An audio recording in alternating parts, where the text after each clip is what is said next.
Bonjour à tous les supporters du Real Madrid et fans de football en général, j'espère que tout le monde va bien. Aujourd'hui on se retrouve pour un nouvel avant-match entre le Real Madrid qui va accueillir ce dimanche soir à 21 h la Real Sociedad, une équipe qui, vous le savez tous, va aussi jouer cette année la Ligue des Champions, qui est une équipe pétrie de joueurs internationaux, de petits talents et de joueurs aussi expérimentés qui ne demandent qu'une chose, à affronter le Real Madrid les yeux dans les yeux, leur faire perdre des points comme on voit d'habitude avec le Real Madrid après les trêves internationales où ça trébuche un peu de temps en temps avec des nuls ou des défaites un peu surprises à l'extérieur ou à domicile. Donc la Sociedad qui va vouloir miser un peu sur ça pour attaquer le Real Madrid et pourquoi pas une des deux équipes aujourd'hui qui est pour l'instant invaincue depuis le début de saison pourrait bien subir sa première défaite. En tout cas deux équipes qui seront joueuses, qui vont donner coup pour coup et le Real Madrid à domicile qui ne devra pas sous-estimer la Real Sociedad. On va en parler aujourd'hui de manière complète avec une analyse qui sera détaillée et je vous laisserai aussi vous abonner, cocher la cloche si vous aimez le Real Madrid, mon travail sur les analyses des différentes équipes de Liga et aussi abonnez-vous car je fais aussi un concept en dehors du Real Madrid qui s'appelle Actu Mondial pour parler bien sûr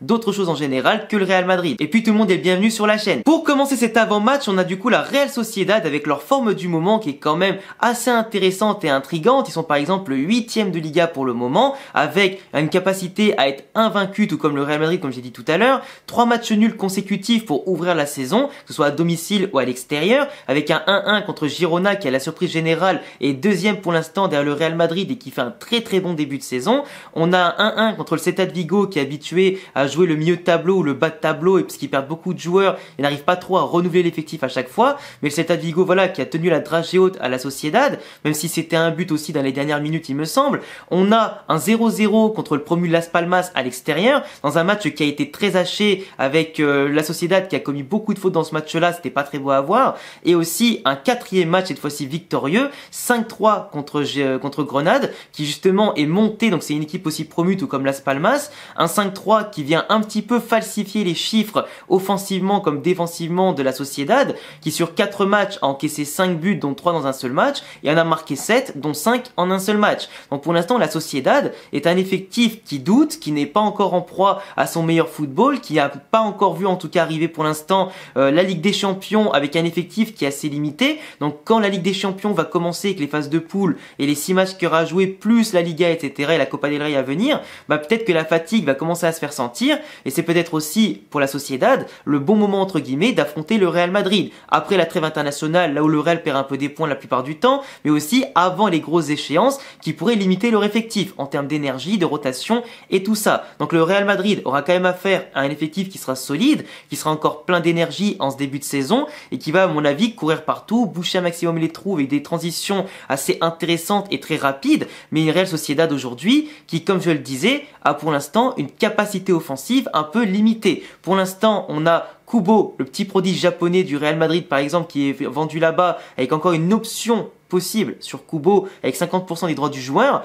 3 buts marqués pour l'instant, il a en plus marqué, fait des passes D avec la sélection japonaise durant la trêve, un joueur qui pour l'instant explose de plus en plus, prend le jeu à son compte, c'est lui qui fait le jeu à la Sociedad, c'est à lui qu'on passe principalement le ballon sur les côtés, il fait la différence par sa technique, ses appels, sa vitesse, par ses passes entre les lignes aussi, ou ses centres en tout cas assez chirurgicaux, un joueur qui se découvre cette panel en tout cas de plus en plus complète, malgré un petit gabarit, une intensité, un engagement de tous les instants, et je suis très fier de lui, je suis très fier de voir ce qu'il devient en termes de dribble réussi, de leadership, tout ça. Il fait vraiment très bonne figure et le Real Madrid doit se méfier car après avoir encaissé des buts de Arribas par exemple ou encore de Mayoral dans les derniers matchs, donc des joueurs anciennement formé au Real Madrid et du club, là on affronte encore quelqu'un qui vient de chez nous, donc potentiellement attention à ce que celui-ci avec la malédiction des anciens ne nous marque pas encore un but. Ils ont aussi un autre ailier qui s'appelle Barrenechea, alors je sais pas comment ça se prononce vraiment le XA en basque, je sais pas mais je crois que c'est Cha, du coup Barrenechea qui a marqué déjà 2 buts aussi, un jeune ailier de 21 ans qui est très bon dans la percussion, dans la vitesse et aussi cet apport technique pour centrer et lâcher le ballon au bon moment. Donc la Real Sociedad autour de Oyarzabal en pointe qui pour l'instant n'a pas marqué le moindre but en Liga, en 4 match, le capitaine du coup de la Sociedad qui a souffert d'une grosse blessure il me semble la saison dernière, qui a eu du mal à revenir, qui a montré d'ailleurs dans les derniers matchs une lenteur assez intéressante et impressionnante malheureusement pour lui, qui a totalement démoli un peu ses qualités et qui je pense à terme feront que malheureusement s'il ne revient pas à très bon niveau, il sera plus titulaire d'ici peu à la Sociedad, mais globalement il est quand même entouré de 2 ailiers assez rapides, assez techniques, qui peuvent lui fournir des ballons, qui peuvent aussi se servir de Oyarzabal comme d'un point d'appui justement pour ensuite perforer les espaces et attirer les les défenseurs, mais on a aussi surtout un trio à surveiller évidemment, c'est le trio du milieu de terrain titulaire qui est international espagnol et aussi intéressant, la personne de Zubimendi, la sentinelle qui est vue potentiellement par le Barça comme une bonne solution de rechange au poste de numéro 6, qui est un joueur qui a une qualité technique et aussi une palette jeu court, jeu long intéressante, qui court énormément pour récupérer un maximum de ballons. Donc avec sa qualité technique et sa puissance, pour l'instant c'est pas non plus un Aurélien Tchouaméni en termes de puissance par exemple, mais en termes de technique il est quand même assez équivalent. C'est un joueur qui relance propre, qui organise le jeu, qui assure le tempo de son effectif, et avec et sans lui c'est une équipe totalement différente. Tu vois, on va dire que Kubo est ultra important pour la Sociedad offensivement, mais Zubimendi dans l'aspect défensif et création, c'est lui le plus important. On a à côté de lui Michael Merino qui est quasiment titulaire avec l'équipe d'Espagne quand il alterne avec Fabian Ruiz, mais globalement un joueur d'expérience qui est certes assez lent mais qui est toujours bien placé pour intercepter et qui va au charbon et qui a une bonne technique aussi pour conserver le ballon. Et à droite t'as Brais Mendes, un peu plus rapide comme profil, qui est aussi assez technique en tout cas pour créer le jeu et perforer aussi par ses prises de balle au pied en tout cas, mais c'est pas non plus un Valverde pour courir longtemps avec le ballon, pour prendre en tout cas des mètres par sa puissance. C'est un joueur plus technique que puissant et à mon sens c'est encore un joueur qui manque un peu d'expérience. Donc on a deux jeunes joueurs au milieu de terrain plus un autre joueur expérimenté, un trio très complémentaire et intéressant qui savent jouer au football, qui savent te faire tourner en bourrique et en tout cas lâcher très vite le ballon avec un bon rythme. Mais paradoxalement ça peut aussi être leur point faible, parce que justement par rapport aux clés du match qu'on peut annoncer ici, c'est que pour moi les clés du match ce sera bien sûr la bataille du milieu de terrain, le 4-4-2 du Real Madrid contre le 4-3-3 de la Sociedad, avec ce 4-4-2 pour l'instant au Real Madrid qui a toujours eu la possession, qui a toujours dominé le milieu de terrain, avec des profils athlétiques comme Valverde, Camavinga, Tchouaméni et Bellingham, à voir si Kroos ou Modric seront titulaires peut-être pour ce match-là pour apporter un peu plus d'expérience et de tenue de ballon, mais globalement en termes de présence physique et technique, on est largement au-dessus sur le papier comme sur le terrain. À voir s'il va bien sûr se transcrire sur le terrain un dimanche, mais globalement on est au-dessus. Donc la Sociedad, après du moment qu'ils n'ont plus le ballon, ils ont une possession moyenne en général qui est environ, si je dis pas de bêtises dans mes notes, de 53,5%, voilà, c'est ce que j'avais noté. Donc tu vois, s'ils n'ont pas le ballon en général, ben c'est un effectif qui va beaucoup courir, mais comme je le disais, ils ont des profils assez lents. C'est un effectif qui est pas fait forcément pour subir, mais plus de base pour dominer le jeu. Quand ils doivent subir, ils ont certes des transitions qui peuvent être assez rapides, mais ils n'ont pas non plus les joueurs les plus costauds et les plus rapides au milieu de terrain qui pourront se protéger des centres, qui pourront se protéger des balles en profondeur, qui pourront se protéger aussi du dynamisme des joueurs adverses, et globalement ils peuvent très rapidement prendre l'eau, comme on l'a vu dans certains matchs contre Grenade, qui même s'ils ont perdu 5-3, Grenade contre la Sociedad ont réussi à marquer quand même 3 buts sur des transitions assez rapides. On a eu des situations contre Girona, Celta de Vigo avec la vitesse d'Aspas par exemple, ou la vitesse d'attaquant de Girona qui ont su les mettre à défaut. Donc globalement la Sociedad c'est un effectif qui joue avec un bloc assez haut, mais si tu leur contestes ce bloc assez haut avec la possession,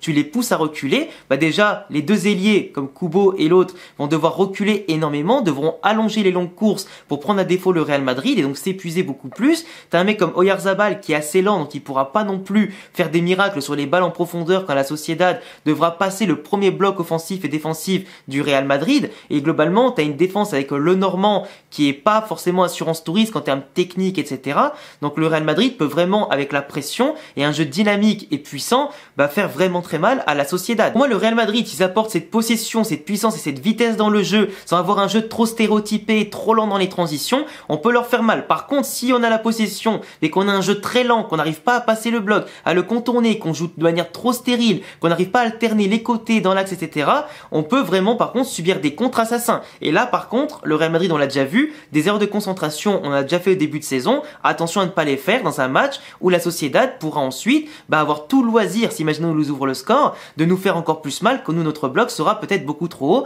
et se précipitera. Mais la Sociedad, ce qui est intéressant, c'est que dans toutes les statistiques que j'ai pu étudier dans ce match-là, c'est un effectif qui de base, fonction des adversaires, ne tire que 10 à 15 fois grand maximum. 15 c'était contre Grenade pour une victoire 5-3, mais la plupart du temps, ils ne cadrent que 2 à 3 fois par match. Ils en ont cadré 6 sur 15 contre Grenade, mais la plupart du temps, c'est un effectif qui ne cadre pas beaucoup, pas plus de 20 à 25% de ses frappes. Ça veut dire quoi? Ça veut dire simplement que la Sociedad est un effectif qui, même quand ils ont la possession ou simplement ils sont en action de contre, c'est un effectif qui se précipite beaucoup, qui manque encore de maturité et d'expérience ou de vice pour détruire l'adversaire, pour en tout cas le tuer dès qu'ils en ont l'occasion. Des occasions ratées parce qu'ils n'ont pas de vrais tueurs devant la cage pour le moment, et ça peut leur faire mal en tout cas sur la durée de la saison. Et aussi un fait de jeu qui est énorme contre eux, c'est qu'ils ont quand même fait 78 fautes en 4 matchs. C'est énorme, c'est quasiment 19 fautes par match. Il y a que Retafe et d'autres équipes qui ont fait un peu plus, mais globalement, pour une équipe qui est aussi technique et qui en tout cas se bat à moitié pour avoir la possession, c'est quand même énorme. Ça veut dire que tu vois, la Sociedad,